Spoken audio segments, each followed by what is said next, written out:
You sit in a temperature-controlled room. You are staring at a bright digital screen. A heavy sense of isolation creeps into your chest. The modern world tells you that you are connected. Yet, your body feels deeply separated from the living, breathing planet. You close your eyes and listen to the hum of your refrigerator or the distant rush of highway traffic. Your modern mind processes these sounds as safety.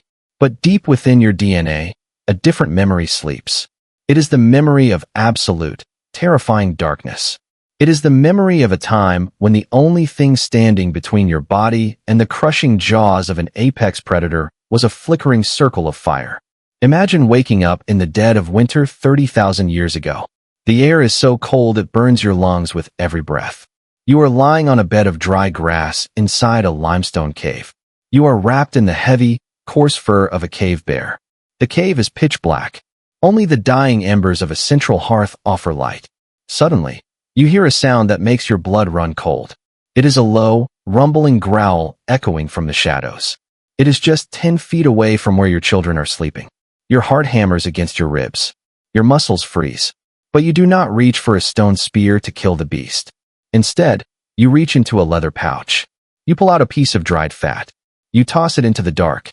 A massive, 400-pound gray wolf steps into the dim ember light. It catches the meat in its jaws. It quietly lies back down at your feet. You close your eyes and go back to sleep. To the modern mind, this scene sounds like pure suicide. Modern society has taught you through Hollywood movies and popular culture that ancient humans lived in a state of constant, bloody warfare with the animal kingdom. You are told that early humans were weak, defenseless victims. You are told they viewed every large carnivore as a monster to be destroyed. But archaeological science is beginning to reveal a completely different reality. Your ancestors did not just survive alongside monsters. They invited them into their homes. They shared their food with them. They trusted them to guard their sleeping infants. For decades, mainstream history books claimed that the domestication of animals was a cold, calculated invention of the agricultural revolution. The traditional theory argued that when humans invented farming around 10,000 years ago, they suddenly realized they could capture wild animals. They could fence them in. They could exploit them for labor and food. It was portrayed as a story of human dominance over nature. But this theory contains a massive logical flaw. Farming is a recent human invention. It is a mere blip on the human evolutionary timeline. Long before the first grain of wheat was ever planted, your ancestors were already living in deep, intimate partnerships with some of the most lethal predators on Earth. Renowned anthropologist Dr. Shipman argues that this profound connection, which she calls the animal connection, was actually the primary driver of human evolution. It was not a byproduct of human intelligence. It was the very thing that made humans intelligent. Consider the sheer scale of the challenges your prehistoric ancestors faced. During the late Pleistocene epoch, the landscape was dominated by megafauna that could easily crush a human being. There were cave lions that grew twice the size of modern African lions. There were short-faced bears that stood 11 feet tall on their hind legs. In this brutal environment, a naked, slow-moving primate should have been an easy meal. Yet, the archaeological record shows that humans did not hide in fear. At the famous archaeological site of Predmosti in the Czech Republic, researchers discovered something truly astonishing. The site contains the remains of over 1,000 mammoths. But mixed among the human campfires were the skulls of large, prehistoric wolves. When scientists analyzed the stable isotopes in the bones of these wolves, they discovered that these animals were not eating a wild diet. They were eating the exact same food as the humans. They were eating mammoth meat provided by human hunters. These wolves were not captives kept in cages. There were no fences or metal chains 30,000 years ago. These massive carnivores were staying with human tribes completely by choice. How did two entirely different species of apex predators learn to overcome their mutual fear? How did they learn to sleep side by side in the dark? The secret lies in a profound psychological alignment. Wolves and humans are evolutionary mirrors of each other. Both species are highly social. Both rely on strict tribal hierarchies. Both use complex cooperative strategies to hunt prey much larger than themselves. When an ancient human looked into the eyes of a wolf, they did not see a mindless beast. They saw a kindred spirit. They saw an entity that understood family, loyalty, and territory. This was not a one-sided exploitation. It was a mutual survival pact based on deep emotional intelligence. Prehistoric humans possessed incredible tracking skills. They had an unparalleled ability to read the landscape and the power of fire. Wolves possessed a sense of smell 100,000 times more powerful than human smell. They had ears that could hear the rustle of a mouse beneath 2 feet of snow. They had low-light vision that turned the blackest night into day. By combining these traits, the tribe became an unstoppable evolutionary force. Think about what this daily life actually looked like. When the tribe moved across the frozen tundra, the wolves traveled with them. They acted as a living radar system. If a cave bear was stalking the tribe from a mile away downwind, the wolves would catch the scent. They would sense it long before human senses could register the danger.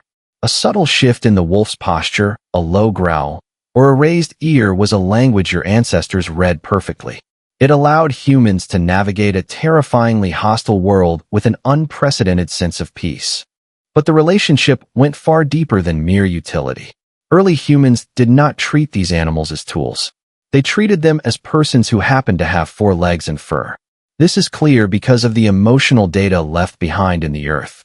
These clues reveal the profound grief your ancestors felt when their animal companions died. In the late 1970s, archaeologists excavating a 12,000-year-old Natufian burial site called Ein Mallaha in modern-day Israel uncovered a human skeleton. The body was buried in a deeply symbolic, comfortable position. It was resting on its side. When the researchers brushed away the dirt near the skeleton's head, they found the fragile bones of a 4-month-old puppy. The human's left hand was wrapped gently around the puppy's body. It was cradling the animal in death exactly as they would have in life. Let the weight of that discovery sink into your mind. This burial took place thousands of years before the rise of cities, kingdoms, or writing. These people lived hand to mouth. They fought daily for survival in a harsh, unpredictable world. Every ounce of meat and every shred of energy mattered. Yet, someone spent hours digging a grave in the rocky earth. They did this not for a human relative, but for a young animal. They took the time to arrange the bodies with love and care. They ensured that even in the mysterious realm of the afterlife, the human and the dog would remain together. This was not an isolated incident of prehistoric emotion. At the site of Bonn-Oberkassel in Germany, a double burial of a man and a woman was found. It lay alongside the remains of a dog that had died of canine distemper. Modern veterinary analysis revealed that this dog had been severely ill for weeks before its death. It was completely unable to hunt or contribute to the tribe. In a brutal survival scenario, a sick animal is a useless drain on resources. Yet, the skeletal evidence shows that the humans spent weeks intensively caring for this animal. They cleaned it. They fed it water. They kept it warm until it finally passed away. They loved it. When looking at this evidence, you begin to realize that the modern understanding of animals is deeply broken. Today, you live in a society that has completely industrialized and compartmentalized the natural world. Modern humans buy meat in sterile plastic packages. You are entirely divorced from the living creature that gave its life. Modern humans keep pets in small apartments. You leave them alone for 9 hours a day while working in corporate offices. You treat them as cute accessories or emotional band-aids for modern loneliness. Your ancestors did not live above nature. They lived within it. They understood that the animals they shared the earth with were conscious, emotional beings. Anthropologist Dr. Polly Wiesner has documented how modern hunter-gatherers, like the Jew/Hoansi of the Kalahari, talk to animals. They interpret animal behaviors as conscious choices. They weave them into the moral fabric of the tribe. To an ancient human, an animal was an individual with a soul, a history, and a voice. This profound connection had a massive impact on human health. Modern science shows that when you pet a dog or spend time in close contact with an animal, your brain releases a massive flood of oxytocin. This is the hormone responsible for trust, bonding, and emotional security. At the same time, your levels of cortisol plummet. This is the toxic stress hormone that fuels modern anxiety and depression. Your ancestors lived in a constant, natural oxytocin loop. They were surrounded by animals that protected them. The animals slept with them and hunted with them. This deep biological integration created a powerful buffer against psychological trauma. The modern world suffers from an unprecedented epidemic of loneliness and anxiety, despite being surrounded by billions of people. Meanwhile, your prehistoric ancestors felt completely secure, grounded, and connected in a tribe shared with wild beasts. Modern society likes to think that it represents the pinnacle of human achievement. You look back at the Stone Age and see a time of darkness, savagery, and primitive fear. Modern humans congratulate themselves on building massive concrete cities. You celebrate inventing high-speed internet and insulating yourselves from the unpredictable dangers of the wild. But in the quest to conquer the monsters of the world, modern civilization has built a world that is monstrously unnatural. Modern humans have traded the warmth of a living, breathing protector at your feet for the cold, unfeeling glow of a smartphone.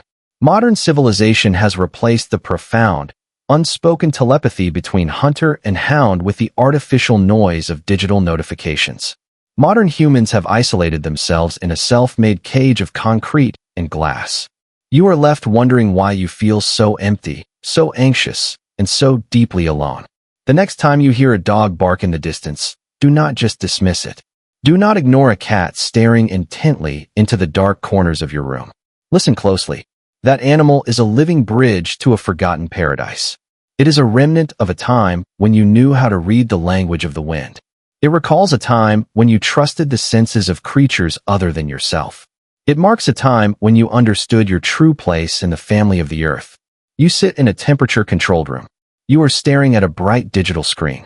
A heavy sense of isolation creeps into your chest. But the door to the cage is not locked.